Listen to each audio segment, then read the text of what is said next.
Breakout क्यों fail होता है। यहाँ पे देखा जाए तो ये 10 मिनट का एक बहुत ही ब्यूटीफुल ट्रेंड लाइन। क्यों? क्योंकि 1 2 3 4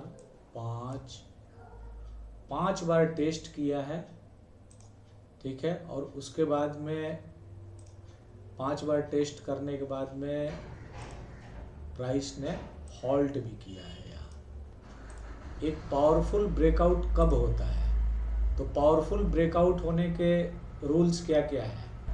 पावरफुल ब्रेकआउट का रूल नंबर 1 कि वैलिड ट्रेंड लाइन जो है वो वैलिड होना चाहिए। वैलिड होना चाहिए मतलब कि 2 पॉइंट टच किया तो ट्रेंड लाइन बना। अब 1 पॉइंट टच करके ट्रेंड लाइन तो बनेगा नहीं, कम से कम 2 पॉइंट बने, 2 पॉइंट टच होगा तब जाके ट्रेंड लाइन बनेगा।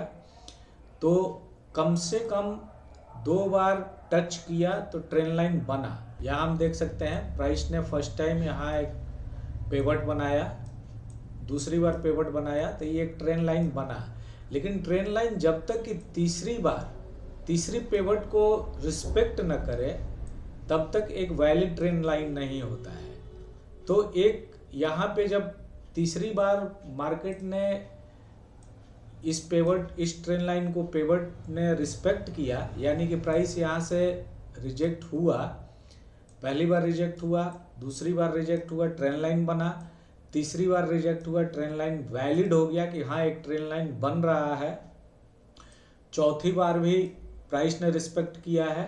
तो यानी कि मल्टीपल टाइम टेस्टेड ये ट्रेंड लाइन है। तो कहा जाता है कि मल्टीपल टाइम टेस्टेड, मोर टेस्टेड, लेवल मोर वीकर, यानी कि एक ट्रेंड लाइन या एक सपोर्ट लाइन या रेजिस्टेंस लाइन जितनी बार टेस्ट होता है उतना ही वो लेवल जो होता है वो वीक होता है इन द सेंस कि वहाँ पे उतने ही मात्रा में एसएल ऑर्डर्स मिलते हैं। तो अब ये ट्रेंड लाइन का ब्रेकआउट होगा तो यहाँ पे बहुत सारे एसएल्स जो हैं वो मिलेंगे। और दूसरा कि ट्रेंड लाइन वैलिड होने के बाद दूसरा सबसे बड़ा चीज़ होता है कि अगर लेवल को हॉल्ट करके प्राइस ब्रेक करे तो वो और भी ज़्यादा बेहतर ट्रेंड लाइन माना जाता है।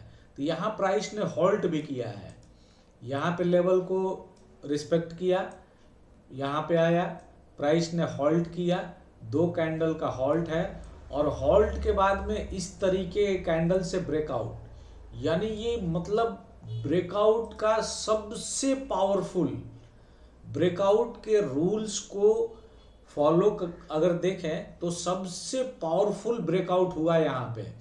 आप देख सकते हैं कि वॉल्यूम भी इंक्रीज्ड है, मल्टीपल जो है कैंडल से वॉल्यूम इंक्रीज्ड है, मतलब इसमें कहीं कोई फेल होने का चांस ही नहीं है।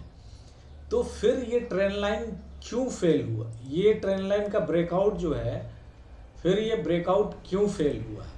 तो बड़ा सवाल आता है कि जब इतना पावरफुल ट्रेंड लाइन सारे रूल्स फॉलो कर रहे हैं, सारे रूल्स मैच हुए हैं और प्रोबेबिलिटी भी बेहतर क्वालिटी का, ब्रेकआउट भी ऊपर से कोई रिजेक्शन नहीं, तो ये क्यों फेल हुआ। तो इसका सबसे बड़ा पहला जो रीज़न है वो ये है कि ये जो ब्रेकआउट हुआ है, ये जो ब्रेकआउट हुआ, ये ट्रेंड लाइन बना, ये ब्रेकआउट हुआ, ये एक अपसाइड का ब्रेकआउट हुआ है, यानी कि इस ब्रेकआउट से हम रैली का ट्रेड एक्सपेक्ट करेंगे। इस ब्रेकआउट से अपसाइड का ब्रेकआउट है तो रैली का ट्रेड हम एक्सपेक्ट करेंगे।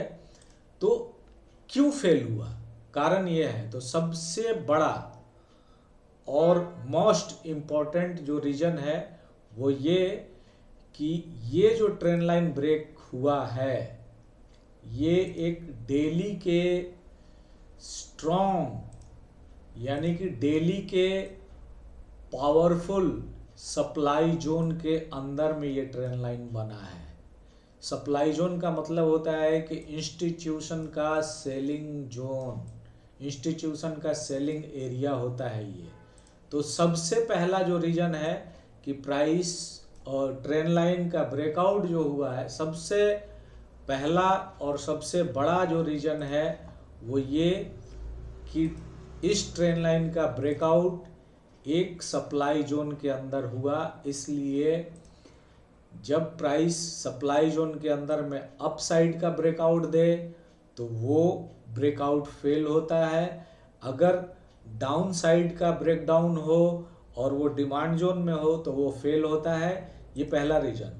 और दूसरा रीजन इस ब्रेकआउट के फेल होने का जो दूसरा रीजन है वो ये कि प्राइस पीडीसी यानी कि कल के क्लोजिंग प्राइस के नीचे ट्रेड कर रहा है, यानी कि प्राइस अभी भी सेलर्स के कंट्रोल में है। तो सेलर्स का कंट्रोल यानी कि पीडीसी के नीचे प्राइस ट्रेड करना, और दूसरा रीजन कि प्राइस सप्लाई जोन एरिया में ब्रेकआउट होना, यही मेजर रीजन रहा है जिसकी वजह से कि इस ब्रेकआउट का ये जो ब्रेकआउट है वो फेल हुआ है। तो दोस्तों, ये ट्यूटोरियल अगर आपको अच्छा लगा तो चैनल को अब तक आपने सब्सक्राइब नहीं किया है तो चैनल को सब्सक्राइब कर लें ताकि आपको नेक्स्ट जो है इम्पॉर्टेंट वीडियो मिल सके। और वीडियो को लाइक करिए, और आप और क्या सीखना चाहते हैं या इस ब्रेकआउट में अगर आपका कोई सजेशन है तो वो भी आप हमें दें। Thank you.